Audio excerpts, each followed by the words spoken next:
Good morning everyone. आपण electric power transmission and distribution या सब्जेक्टमधला जो 4th चॅप्टर आहे AC डिस्ट्रीब्युशन सिस्टीम, हा चॅप्टर आपण स्टडी करतो आहे. या चॅप्टरमध्ये आपलं एक लेक्चर जे आहे फर्स्ट लेक्चर ते झालेलं आहे. आजचं जे लेक्चर असणार आहे ते आपलं या चॅप्टरवरचा सेकंड लेक्चर असणार आहे. ओके, सो सेकंड लेक्चरमध्ये आपण जो आपला सेकंड पॉईंट आहे तो सेकंड पॉईंट स्टडी करणार आहे. पण त्याच्या अगोदर आपण फर्स्ट पॉईंट कोणता बघितलेला आहे ते आपण एकदा शॉर्टमध्ये रिवाईज करूया. सो फर्स्ट पॉईंट आपण बघितलेला components of AC distribution system. AC distribution सिस्टीममध्ये कोणकोणते कंपोनंट्स आहेत ते आपण बघितलेलं फर्स्ट पॉईंटमध्ये. नेक्स्ट नंतर पुढचा पॉईंट आपण बघितलेला AC डिस्ट्रीब्युशन सिस्टीमचं क्लासिफिकेशन. ती सिस्टीम जी असणार आहे डिस्ट्रीब्युशन सिस्टीम ती कोणकोणत्या कॅटेगरीमध्ये क्लासिफाय केली जाते ते आपण बघितलेलं. नेक्स्ट थर्ड पॉईंट आपण बघितलेला आयडियल डिस्ट्रीब्युशन सिस्टीम जी असणार आहे ती डिस्ट्रीब्युशन सिस्टीम इन्स्टॉल करण्यासाठी तुम्हाला कोणकोणते प्रिकॉशन्स घ्यायचे आहेत किंवा कोणते रूल्स फॉलो करायचे आहेत ते आपण बघितलेले. आणि फोर्थ पॉईंटमध्ये आपण primary and secondary distribution system जी आहे ती सिस्टीम आपण स्टडी केली होती. असे आपण टोटल 4 सब पॉईंट जे आहेत ते 4 सब पॉईंट्स आपण बघितलेले. आणि हे 4 सब पॉईंट्स आपला जो फर्स्ट पॉईंट आहे AC डिस्ट्रीब्युशन सिस्टीम त्यामधले होते. सो आजच्या लेक्चरला आपण आपल्या चॅप्टरचा जो सेकंड पॉईंट असणार आहे तो सेकंड पॉईंट सुरू करणार आहे. सो सेकंड पॉईंट असेल feeder and distributor. Okay, so first लेक्चरमध्ये आपण फीडर म्हणजे काय ते आपण बघितलेलं आहे आणि डिस्ट्रीब्युटर म्हणजे काय ते पण आपण बघितलेलं आहे. ओके, सो फीडर म्हणजे काय, अशी लाईन जी 2 सबस्टेशनला जोडायचं काम करते त्या लाईनला आपण फीडर असं म्हणतो. ओके, जनरली याचं व्होल्टेज जे असतं ते व्होल्टेज 11 kV असणार आहे. पण जर स्पेशल रिक्वायरमेंट असेल तर ते व्होल्टेज 3.3 किंवा 6.6 kV एवढं असू शकतं. And second distributor. So distributor म्हणजे काय, अशी लाईन ज्या लाईनपासून आपण लोड कनेक्ट करणार आहे किंवा ज्या लाईनवरती आपण टॅपिंग घेणार आहे आणि त्या लाईनला लोड कनेक्ट करणार आहे त्याला आपण डिस्ट्रीब्युटर असं म्हणतो. तर डिस्ट्रीब्युटरचं व्होल्टेज जे असतं ते 440 व्होल्ट एवढं असतं. हा जो डिस्ट्रीब्युटर असतो तो आपल्या घरासमोरून जे पोल इन्स्टॉल केले असतात त्या लाईनला आपण डिस्ट्रीब्युटर असं म्हणणार आहे किंवा म्हणतो.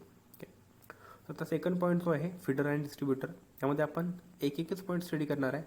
तो पॉईंट असणार आहे factors considered while designing the feeder and distributor. Okay, so feeder किंवा डिस्ट्रीब्युटर डिझाईन करत असताना कोणकोणते फॅक्टर्स तुम्हाला कन्सिडर करायला लागणार आहेत ते फॅक्टर आपण या पॉईंटमध्ये स्टडी करणार आहे. ओके, पहिल्यांदा आपण फीडर डिझाईन करत असताना कोणते फॅक्टर्स स्टडी करायचे आहेत किंवा कन्सिडर करायचे आहेत ते आपण फर्स्ट पॉईंटमध्ये बघणार आहे. ओके, तर आपला फर्स्ट सब पॉईंट असेल factors considered in design of feeder.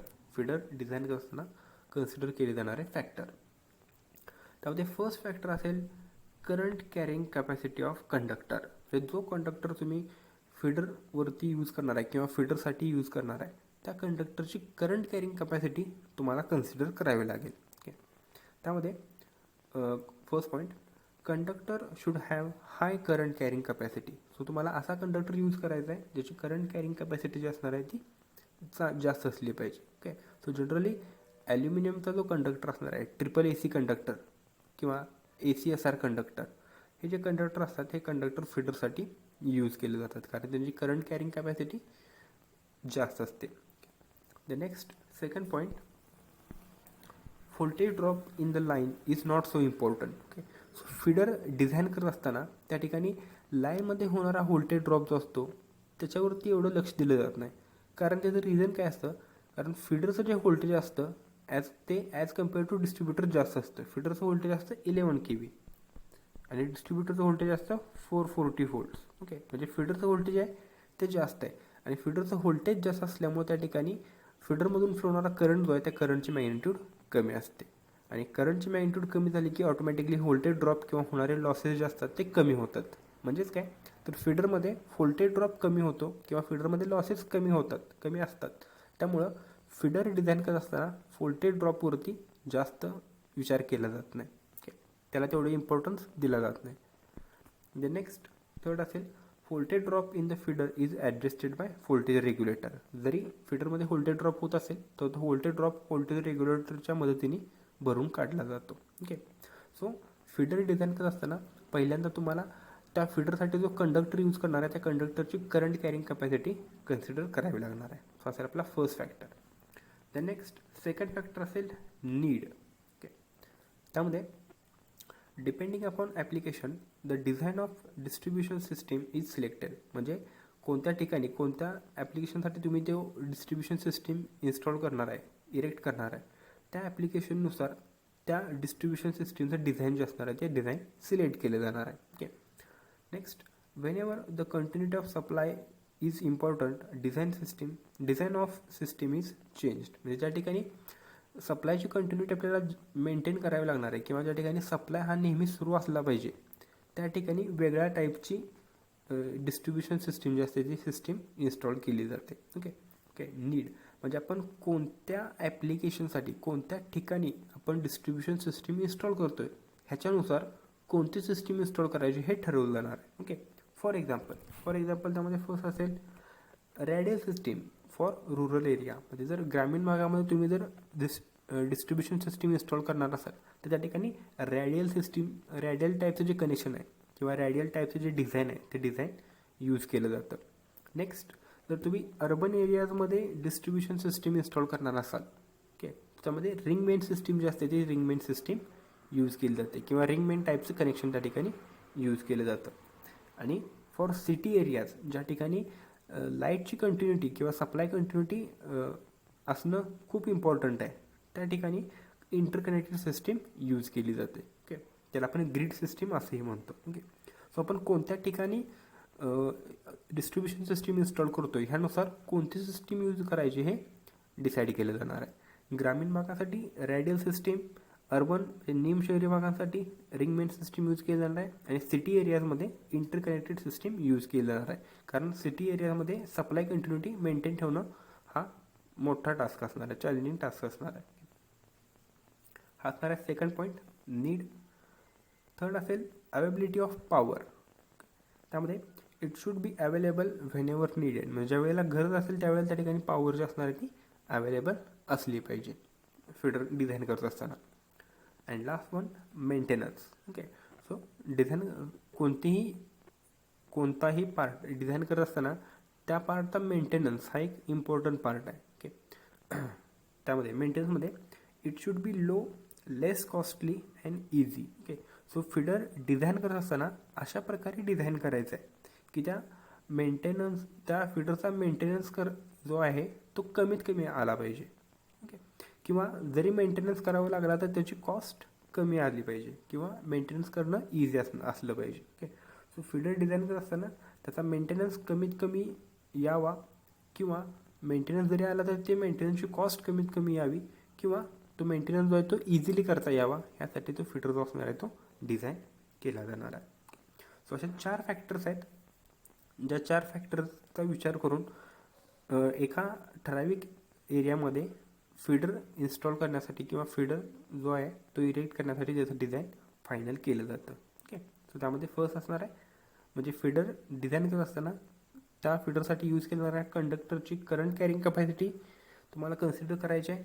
Need म्हणजे कोणत्या एरियासाठी तुम्ही फीडर डिझाईन करताय त्यामुळे कुठला डिझाईन केला पाहिजे. नेक्स्ट अवेबिलिटी ऑफ पॉवर आणि मेंटेनन्स या 4 गोष्टींचा विचार करून फीडर डिझाईन केला जाणार आहे आणि तो डिझाईन केलेला फीडर जो असणार आहे तो त्या पर्टिक्युलर एरियामध्ये इन्स्टॉल केला जाणार आहे. ओके, सो असणार आहेत फॅक्टर्स जे फीडर डिझाईन करत असताना कन्सिडर केले जातात. आणि the next second factors considered in design of distributor. म्हणजे डिस्ट्रीब्युटर डिझाईन करत असताना आता तुम्हाला कोणकोणते फॅक्टर्स कन्सिडर करावे लागणार आहेत. ओके, सो त्यामध्ये first point while designing distributor voltage drop calculation is important. Okay, आता मगाशी मी तुम्हाला सांगितलं की फीडरचं व्होल्टेज जास्त असतं आणि डिस्ट्रीब्युटरचं व्होल्टेज कमी असतं. आता डिस्ट्रीब्युटरचं व्होल्टेज कमी असल्यामुळे काय होतं डिस्ट्रीब्युटरमध्ये करंटची मॅग्निट्यूड वाढते आणि डिस्ट्रीब्युटरमध्ये करंटची मॅग्निट्यूड वाढल्यामुळे डिस्ट्रीब्युटरमध्ये होणारा व्होल्टेज ड्रॉप जो आहे किंवा डिस्ट्रीब्युटरमध्ये होणारे लॉसेस जे असतात ते थोडे जास्त असतात. त्यामुळे डिस्ट्रीब्युटर डिझाईन करत असताना व्होल्टेज ड्रॉपचं कॅल्क्युलेशन करणं हे इम्पॉर्टंट असते किंवा व्होल्टेज ड्रॉप त्या ठिकाणी इम्पॉर्टन्स दिला जातो.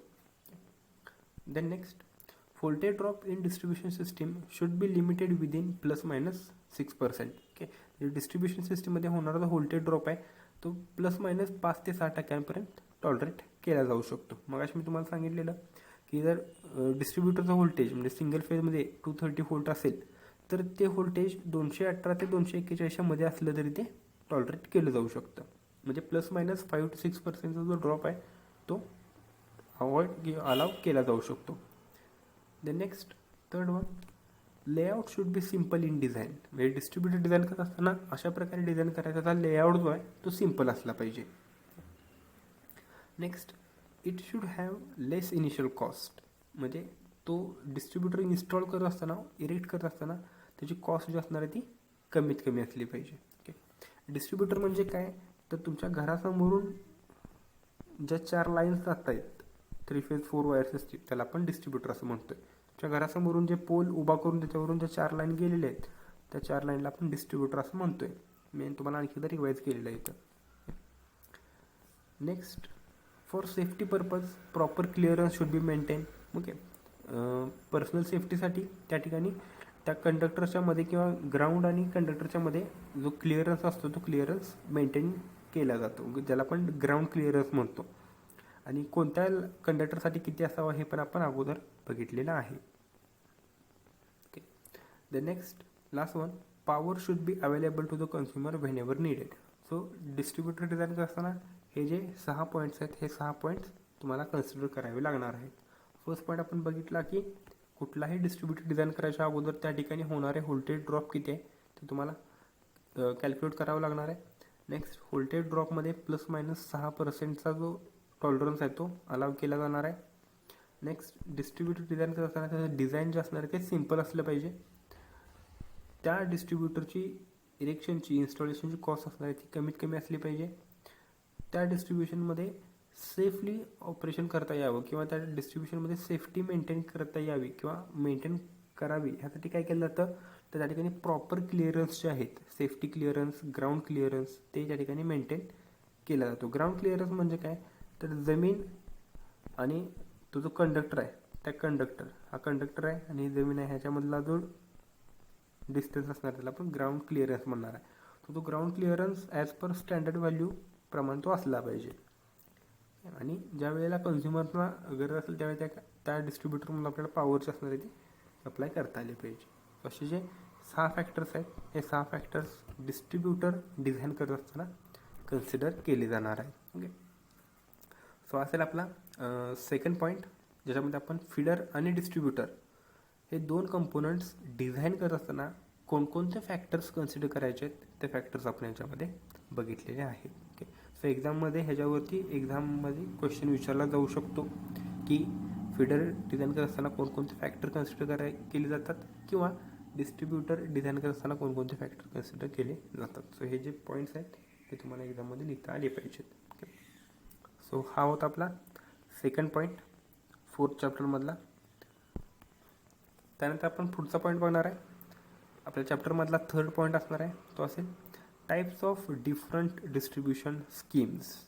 ओके, म्हणजे जर आपण डिस्ट्रीब्युशन सिस्टीम वेगवेगळ्या प्रकारे कनेक्ट केली किंवा डिस्ट्रीब्युशन सिस्टीमचं कनेक्शन जर चेंज केले तर त्याच्यामध्ये किती टाईपचे कनेक्शन आपल्याला करता येऊ शकतात किंवा किती टाईप्स त्यामध्ये आपल्याला बघायला मिळू शकतात ते आपण याच्यामध्ये बघणार आहे. So types of distribution schemes किंवा टाईप्स ऑफ डिस्ट्रीब्युशन सिस्टीम्स हा पॉईंट आपण बघणार आहे. आता ज्यावेळेला आपण सेकंड पॉईंट स्टडी करत होतो सेकंड पॉईंटमध्ये म्हणजे फर्स्ट पॉईंट जो आहे त्यातला सेकंड सब पॉईंट त्याच्यामध्ये आपण AC डिस्ट्रीब्युशन सिस्टीमचं क्लासिफिकेशन बघितलेलं. मी इथे तुम्हाला दाखवतो. त्या क्लासिफिकेशनमध्ये आपण बघितलेलं की जर आपण AC डिस्ट्रीब्युशन सिस्टीम कनेक्शननुसार क्लासिफाय करायला गेलो तर त्यामध्ये 3 टाईप्स पडणार आहेत, रॅडियल, रिंगमॅन अँड इंटरकनेक्टेड. सो हे 3 टाईप कशा असणार आहेत ते आपण या लेक्चरमध्ये बघणार आहे. ओके, त्याच्यामध्ये there are 3 main distribution schemes. त्यामध्ये 3 मेन डिस्ट्रीब्युशन स्कीम्स आहेत. मग अशी मी तुम्हाला सांगितलं त्याप्रमाणे पहिली असणार आहे ते असणार आहे रॅडियल सिस्टीम, सेकंड असेल रिंगमॅन सिस्टीम अँड थर्ड असेल इंटरकनेक्टेड सिस्टीम. अशा 3 टाईप्समध्ये डिस्ट्रीब्युशन सिस्टीम जे असणार आहे ते डिस्ट्रीब्युशन सिस्टीम क्लासिफाय केली जाणार आहे अकॉर्डिंग टू कनेक्शन. ओके, तर 3 सिस्टीम आपण थोड्या डिटेलमध्ये बघणार आहे. त्यामध्ये फर्स्ट आपण बघूया रॅडियल सिस्टीम. फर्स्ट असेल रॅडियल सिस्टीम.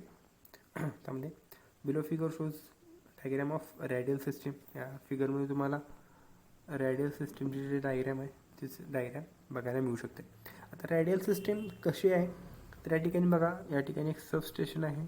हे सबस्टेशन म्हणजे आपलं सेकंडरी सबस्टेशन असणार आहे. सेकंडरी सबस्टेशन ज्याचं व्होल्टेज 33/11 किंवा 66/11 kV असू शकतं.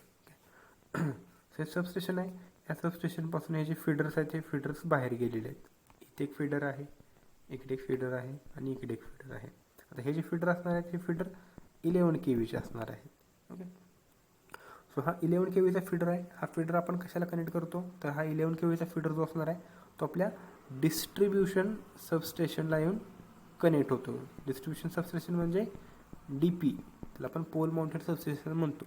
सो हा 11 kVचा जो फीडर आहे तो आपल्या इथं DP तुम्हाला बघायला मिळेल. ह्या DPला इथं कनेक्ट केलेला आहे. त्याचं व्होल्टेज दिलेलं आहे 11 kV/400 volt किंवा 230 volt.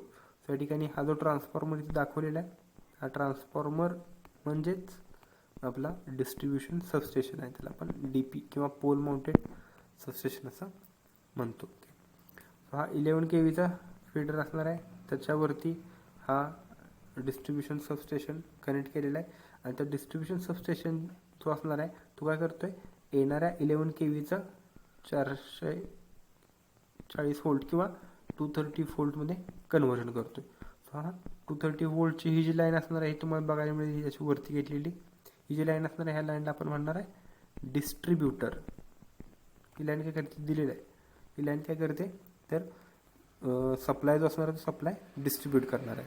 सो त्या लाईनला तुम्ही लोड्स इथं कसे कनेक्ट करू शकता, लोड अशा प्रकारे तुम्ही कनेक्ट करू शकता. सो हे असणार आहे आपली रिंग मेन सिस्टीम ज्याच्यामध्ये सबस्टेशन आहे. सबस्टेशनपासून असे 11 kVचे फीडर जे आहेत ते बाहेर गेलेले आहेत.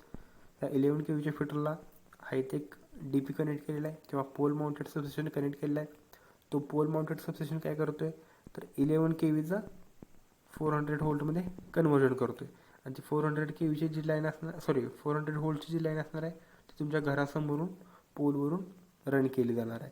आणि त्या लाईनवरती टॅपिंग घेऊन त्याच्यावरती त्या लाईनवरती लोड कनेक्ट केला जाणार आहे. सो एकदम सिम्पल सिस्टीम आहे. याला आपण रॅडियल सिस्टीम असं म्हणणार आहे. आणि रॅडियल सिस्टीम कुठे यूज करतात मग असं आपण बघितलं तर रॅडियल सिस्टीम जी असणार आहे ती रुरल एरियाजमध्ये यूज करतात. ग्रामीण भागामध्ये जनरली यूज केली जाते. The next second point, this is the simplest design of distribution system and it has low initial cost. So he G system आहे ही सगळ्यात सिम्पल सिस्टीम आहे आणि याची इरेक्शनची कॉस्ट असणार आहे, इन्स्टॉलेशनची कॉस्ट असणार आहे ती कॉस्ट पण खूप कमी असते. Next, this system is used for low power transfer, म्हणजे ज्या ठिकाणी कमी लोड असणार आहे किंवा ज्या ठिकाणी कमी पॉवर ट्रान्सफर डिस्ट्रीब्यूट करायचे आहे त्या ठिकाणी ही सिस्टीम जी असणार आहे ती सिस्टीम इन्स्टॉल केली जाणार आहे. Okay, for example rural area ज्यामध्ये इलेक्ट्रिसिटी डिमांड जास्तीची कमी असणार आहे. And last one, this system is use for small distance power transfer. मग कमी डिस्टन्सवरती जर आपल्याला पॉवर ट्रान्समिट करायचं असेल, डिस्ट्रीब्यूट करायचं असेल तर ही सिस्टीम जी असणार आहे ती सिस्टीम यूज केली जाणार आहे. सो ही रॅडियल सिस्टीम जी असते ती जनरली रुरल एरियासाठी जास्त प्रमाणात यूज केली जाते कारण ती सिस्टीम त्यासाठीच सुटेबल असणार आहे. असेल रॅडियल सिस्टीम. आता ह्या रॅडियल सिस्टीमचे ॲडव्हान्टेज काय काय ते आपण बघूया. तर ॲडव्हान्टेजेस आपण बघितल्याप्रमाणे फर्स्ट असणार आहे सिम्पल इन डिझाईन. डिझाईन एकदम सिम्पल आहे. लो इनिशियल कॉस्ट, म्हणजे सिस्टीम इन्स्टॉल करण्यासाठी कमी खर्च लागणार आहे. नेक्स्ट, त्याचे डिसॲडव्हान्टेजेस काय आहेत तर लेस रिलायबल, त्याची रिलायबिलिटी कमी आहे. म्हणजेच काय, फॉर एक्झाम्पल ही सिस्टीम आहे. आता ह्या सिस्टीममध्ये जर ह्या फीडरवरती फॉल्ट आला तर काय होणार आहे तर फीडरवरती फॉल्ट आल्यानंतर ह्या फीडरचा सप्लाय जो असणार आहे तो पूर्ण सप्लाय जो असणार आहे तो बंद केला जाणार आहे. सप्लाय बंद केला की लोडला मिळणारी पॉवर जी असणार आहे ती पूर्णपणे थांबवली जाणार आहे. म्हणजे फीडरवरती जर एखाद्या फीडरवरती जर फॉल्ट आला तर पूर्ण सिस्टीम जी असणार आहे ती सिस्टीम बंद होणार आहे. म्हणजे ही सिस्टीम जी आहे रॅडियल सिस्टीम जी आहे ती लेस रिलायबल आहे, त्याची रिलायबिलिटी जी आहे ती कमी आहे. Next, consumer near to the feeding point gets high voltage. आता या ठिकाणी तुम्ही बघू शकता की जो कन्झ्युमर ह्या DPच्या एकदम जवळ कनेक्ट केलेला आहे ह्या कन्झ्युमरला हाय व्होल्टेज सप्लाय मिळणार आहे आणि जो कन्झ्युमर ह्या DP पासून एकदम लांब म्हणजे सगळ्यात शेवटी कनेक्ट केला जाणार आहे त्याला लो व्होल्टेज मिळणार आहे. त्यामध्ये व्होल्टेज फ्लक्च्युएशन्स जास्त प्रमाणात होतं किंवा व्होल्टेज ड्रॉप जो आहे तो डिस्ट्रीब्युटरमध्ये जास्त होतो. त्यामुळं जो कन्झ्युमर एकदम आपल्या डिस्ट्रीब्युशन सबस्टेशनच्या जवळ असेल त्याला हाय व्होल्टेज सप्लाय मिळेल आणि जो डिस्ट्रीब्युशन सबस्टेशनपासून लांब आहे त्याला लो व्होल्टेजचा सप्लाय मिळणार आहे. सो हा एक त्याचा डिसएडव्हान्टेज असणार आहे. आणि लास्ट वन ॲप्लिकेशन म्हणजे this system is applicable for low power transfer over small distances. Okay, म्हणजे मगाशी आपण बघितलं त्याप्रमाणे त्या ठिकाणी कमी पॉवर ट्रान्समिट करायचे आणि डिस्टन्स ही त्या ठिकाणी कमी असणार आहे त्या ठिकाणी ही सिस्टीम यूज केली जाणार आहे. म्हणजेच ही सिस्टीम रुरल एरियाजमध्ये ग्रामीण भागामध्ये सुटेबल असणार आहे पॉवर डिस्ट्रीब्यूट करण्यासाठी. सो असेल आपली first system radial system. The next second आपण बघणार आहे ते असेल रिंग मेन सिस्टीम. तर त्याच्या नावाचं दिलेलं आहे रिंग मेन म्हणजे त्या ठिकाणी एक रिंग तयार केली जाते. आपण डायग्राममध्ये बघूयात. सो त्यामध्ये first point below figure shows arrangement of ring main system. डायग्राममध्ये रिंग मेन सिस्टीमची एक अरेंजमेंट इथं केलेली आहे. त्यामध्ये नंतर next point in this system the primary of distribution transformer are connected in loop. Okay, म्हणजे हे जे डिस्ट्रीब्युशन ट्रान्सफॉर्मर आहेत इथे दिसत आहेत तुम्हाला ज्याला आपण DP म्हणतो आपल्या घराशेजारी जे असतात.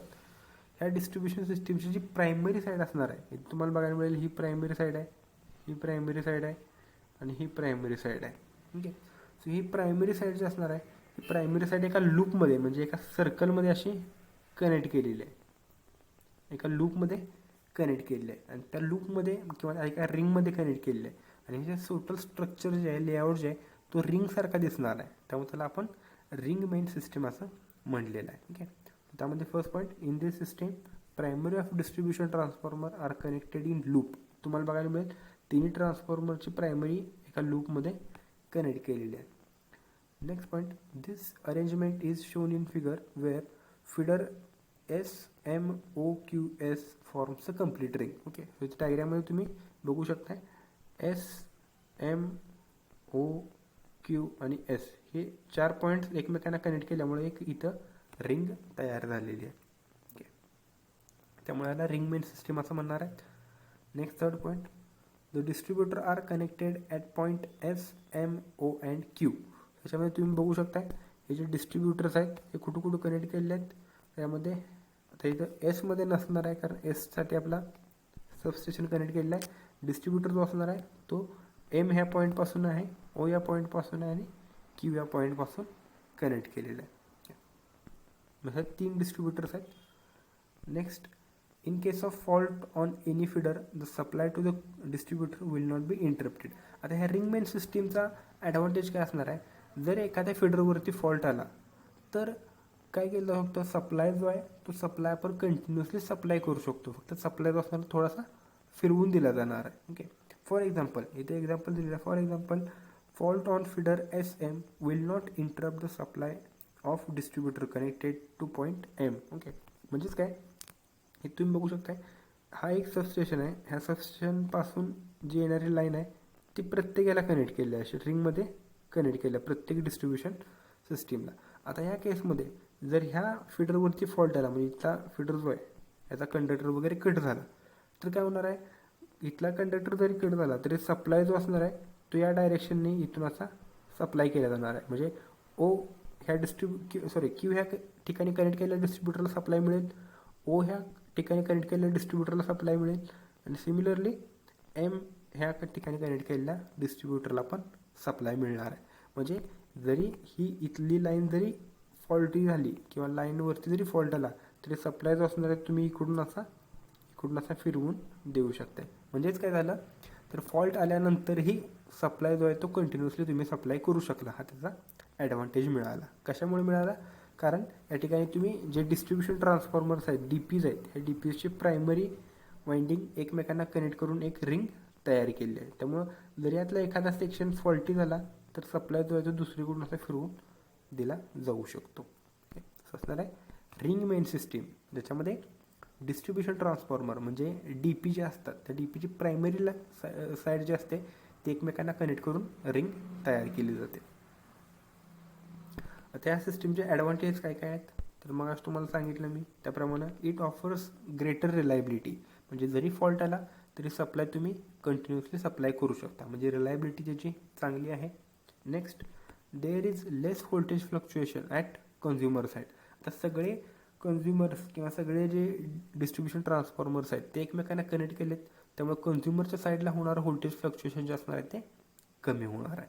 असे 2 ॲडव्हान्टेजेस तुम्हाला त्याचे बघायला मिळतील. या सिस्टीमचे डिसएडव्हान्टेज काय असणार आहेत, तर फर्स्ट असेल initial cost is high as compare to radial system. आता ह्याच्यामध्ये आपल्याला काय करायला लागलं, तर जेवढे इथे डिस्ट्रीब्युशन ट्रान्सफॉर्मर्स आहेत, इथे काय इथे काय इथे काय, सगळे डिस्ट्रीब्युशन ट्रान्सफॉर्मर एकमेकांना कनेक्ट करावे लागले, म्हणजे कंडक्टर जो आहे तो जास्त लागला, त्यामुळे त्याची इनिशियल कॉस्ट जी असणार आहे सिस्टीमची ती वाढली.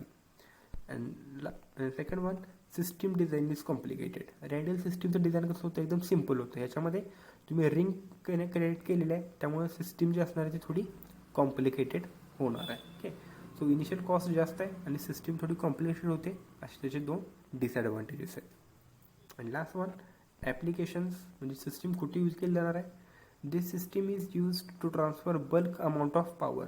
ही सिस्टीम जी आहे ज्या ठिकाणी जास्त पॉवर ट्रान्समिट करायला लागते त्या ठिकाणी इन्स्टॉल केली जाते. Okay, so for example urban areas, ज्या ठिकाणी शहरी भागामध्ये ज्या ठिकाणी लोड जास्त असणार आहे त्या ठिकाणी आपल्याला जास्त पॉवर ट्रान्समिट करायला लागणार आहे, तर त्या ठिकाणी ही जी रिंग मेन सिस्टीम असणार आहे ती सिस्टीम इन्स्टॉल केली जाणार आहे. सो आपली second system ring main system. And last one असेल इंटरकनेक्टेड सिस्टीम, ज्याला आपण ग्रीड सिस्टीम असंही म्हणणार आहे. ओके, सो आता रिंग मेन आणि इंटरकनेक्टेड सिस्टीममध्ये दोघांमध्ये डिफरन्स काय आहे बघा आपण इथं. आता इथं बघू शकता तुम्ही, याच्यामध्ये काय केलं आहे, तर या ठिकाणी 3 डिस्ट्रीब्युशन ट्रान्सफॉर्मर्स आहेत, म्हणजे DPs आहेत, आणि या ठिकाणी एकच सबस्टेशन आहे. एक सबस्टेशन 3 डिस्ट्रीब्युशन ट्रान्सफॉर्मरला सप्लाय प्रोव्हाइड करते. म्हणजे जर ह्या एका सबस्टेशनवरती इथंच जर फॉल्ट आला तर काय होणार आहे, पुढची जी पूर्ण सिस्टीम असणार आहे ती पूर्ण सिस्टीम बंद होणार आहे. ओके, सो हे अवॉइड करण्यासाठी या सिस्टीममध्ये काय केलं जातं, तर आणखीन एक सबस्टेशन ॲड केलं जातं आणि त्या सिस्टीमला आपण म्हणतो interconnected system.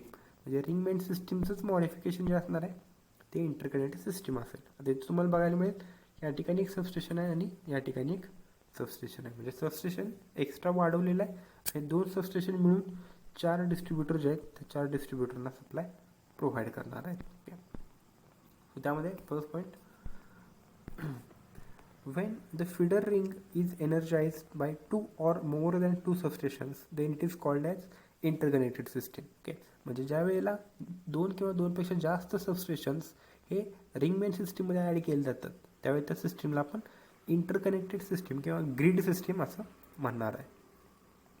Next, in the above figure DPCORQD, म्हणजे इथे दिलेलं आहे DPCORQ आणि D, हे 4 पॉईंट्स आहेत. हे 4 पॉईंट्स मिळून एक रिंग तयार करत आहेत. Okay, it forms the complete feeder ring. Next, distributors are connected at point QPOR, म्हणजे या ठिकाणी तुम्ही बघू शकताय डिस्ट्रीब्युटर कुठं कनेक्ट केलेले आहेत. तर इथं Q या पॉईंटला एक डिस्ट्रीब्युटर कनेक्ट केलेला आहे, P या पॉईंटला एक डिस्ट्रीब्युटर कनेक्टेड आहे, O या पॉईंटला एक कनेक्टेड आहे आणि R या पॉईंटला एक डिस्ट्रीब्युटर कनेक्टेड आहे. And last one, while the substations are connected at point D and C. So D या पॉईंटला एक सबस्टेशन कनेक्ट आहे आणि C या पॉईंटला एक सबस्टेशन कनेक्ट केलेला आहे. सो या सिस्टीमचा ॲडव्हान्टेज काय मिळणार आहे. आता ॲडव्हान्टेज काय मिळणार आहे, जरी हा सबस्टेशन 1 आहे, जर या सबस्टेशन 1च्या इथं फॉल्ट आला तर काय होणार आहे,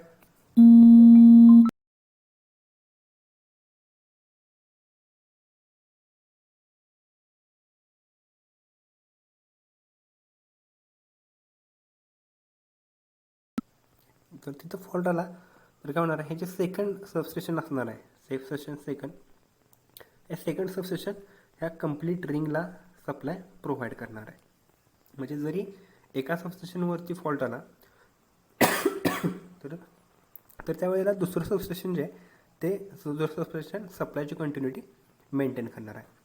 म्हणजे काय होईल, ह्या सिस्टीममध्ये आणखीन रिलायबिलिटी वाढणार आहे. फक्त एवढंच आहे, एक सबस्टेशन, म्हणजे रिंग मेन सिस्टीममध्ये फक्त एक सबस्टेशन असणार आहे. इंटरकनेक्टेडमध्ये 2 पेक्षा जास्त सबस्टेशन असू शकतात, त्यामुळे सिस्टीमची रिलायबिलिटी वाढते. ते नेक्स्ट त्याचे ॲडव्हान्टेजमध्ये first point, it offers greater reliability.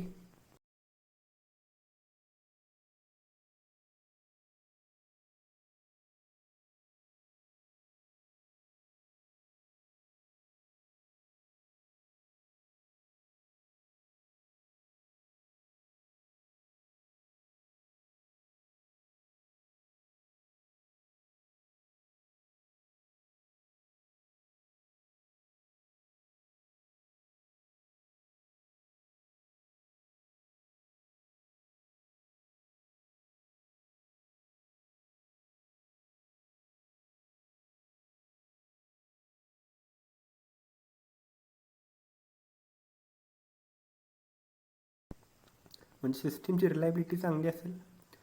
Next, it increases system efficiency. सिस्टीमची इफिशियन्सी वाढेल. सिस्टीम जास्त प्रमाणात पॉवरची असणार आहे, ती ट्रान्समिट करू शकणार आहे. हे दोन त्याचे ॲडव्हान्टेजेस मिळतील. नेक्स्ट डिसएडव्हान्टेज काय काय आहेत, तर फर्स्ट, इनिशियल कॉस्ट हाय असेल, म्हणजे सिस्टीम इन्स्टॉल करण्यासाठी जास्त खर्च येणार आहे. And second, system design is complicated. System जी आहे ती थोडी जास्त कॉम्प्लिकेटेड होणार आहे किंवा होते, त्यामध्ये एक्स्ट्रा कंपोनंट्स ॲड झाल्यामुळं.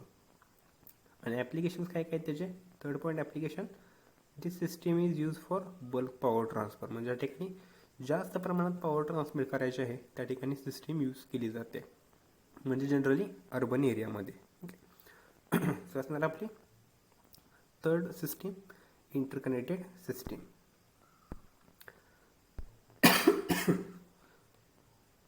सो याच्यामध्ये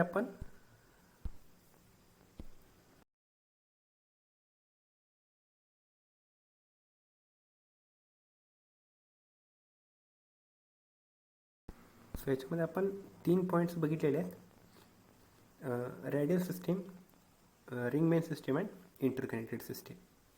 सो या ठिकाणी आपला जो फोर्थ चॅप्टर आहे त्याचा जो थर्ड पॉईंट आहे, types of different distribution schemes, हा पॉईंट संपतो आहे. पॉईंट तुम्हाला समजलं नसेल तर व्हिडिओ रिवाइंड करून तुम्ही हे तिन्ही पॉईंट्स चेक करू शकता. जर डाऊट असतील तर कमेंट बॉक्समध्ये ॲड करायचा आहे आणि अटेंडन्ससाठी तुमचा रोल नंबर पण कमेंट बॉक्समध्ये ॲड करून ठेवायचा आहे. Okay, thank you.